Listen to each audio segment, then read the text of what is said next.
Unang tanong, bakit ka nang gulat sumali ka sa Queen of the Islands?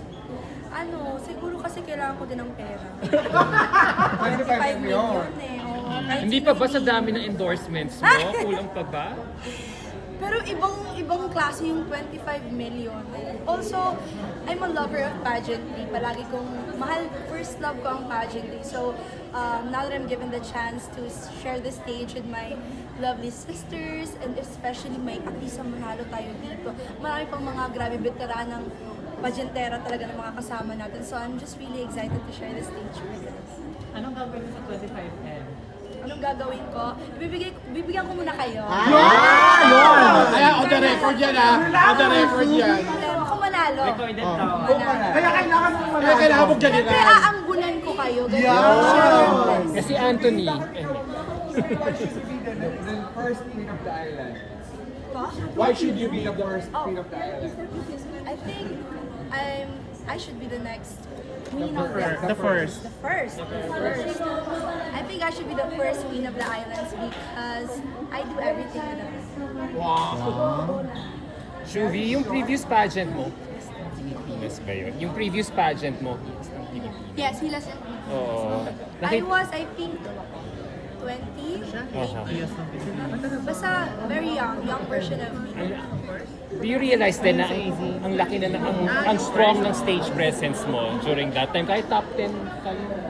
That time po kasi, ang goal ko lang po talaga sa pageant nun is kumuha ng pera. Hindi talaga para manalo.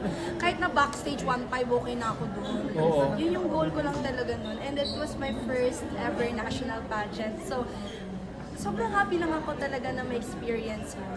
Ngayong may pageant background ka, anong mas mahirap? Mag-train for a pageant o mag-memorize ng script, maging artistas for GMA? I think pageantry because it's a commitment. Although lahat naman ng ginagawa natin kailangan natin ng commitment. May it be being an artist, may it be you guys in the media, lahat naman tayo kailangan pinaghahandaan lahat. Pero siguro yung pageantry for me kasi it's like a whole lifestyle. You change, hindi naman you change, you train yourself to be a beauty queen, to be a queen yourself para mas tingnan ka ng mga tao as a queen, you know? And you have your advocacies na kailangan mong sundin. So ang dami mong ititrain, hindi lang walk, hindi lang media training, hindi lang yan lahat. It's your whole self na kailangan mong ibahin para maging queen ka talaga or you deserve the crown.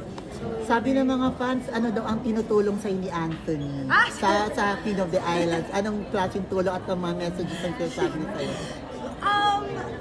so far wala naman. Emotional support, of course. Siyempre, it's really a big pageant. So kailangan ko talaga siyang paghandaan. And I need my support system para mas ma-uplift yung mga motivation ko sa buhay. So makikita namin siya sa final. Sa top. Sana. Sino gusto mo kasama sa top? Magka-holding hands. Yung kami na lang dalawa, no? Oh my gosh, ang dami kasi talagang magagaling na. Pero siguro, since very recent si Atisa Manalo. Atake, no? Tapos, pag gano'n na, ibibigay ko na sa kanya. Atisa, ikaw na. Paano na yung Paano yung 25M namin? Share namin kung kay Atisa yan. Bigla ko na pala. Joke lang pala, Atisa. Na-miss mo na ba magpasarela? Oh, yes. Oh Oo. my gosh. I think maybe because I did it my whole life. Medyo safe zone ko or safe space ko yung stage talaga, especially pag naglalakad ako.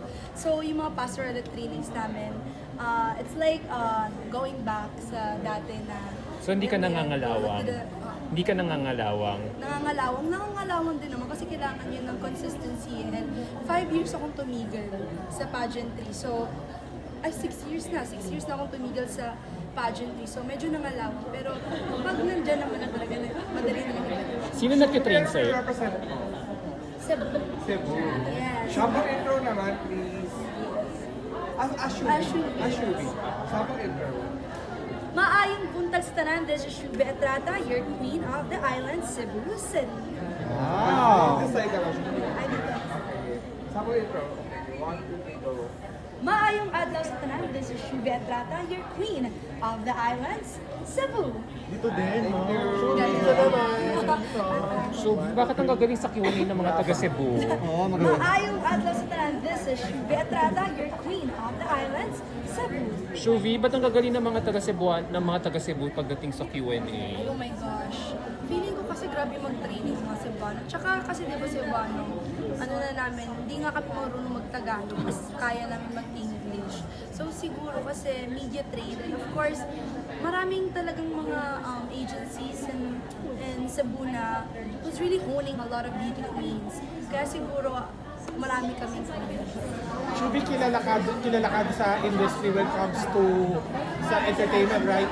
Pero ito makakalaban mo dito, madaming veterana, lalo na sabi mo kasi Atisa, isa sa mga binanggit mo. Ano magiging strategy mo para maangatan mo sila at manalo ka? Siguro isabotage ko na lang sila. Joke lang, hindi tayo magsasabotage. I feel like more than the crown, I feel like it's really the shared moments with them. Because if you share these moments with like veteran pageantera, lahat ng magagaling eh. If you share a stage with them, you get to learn a lot from them. So, more than the crown and more of, siguro mas hinahanap ko yung experiences at saka mga bagay na kaya ko matutunan.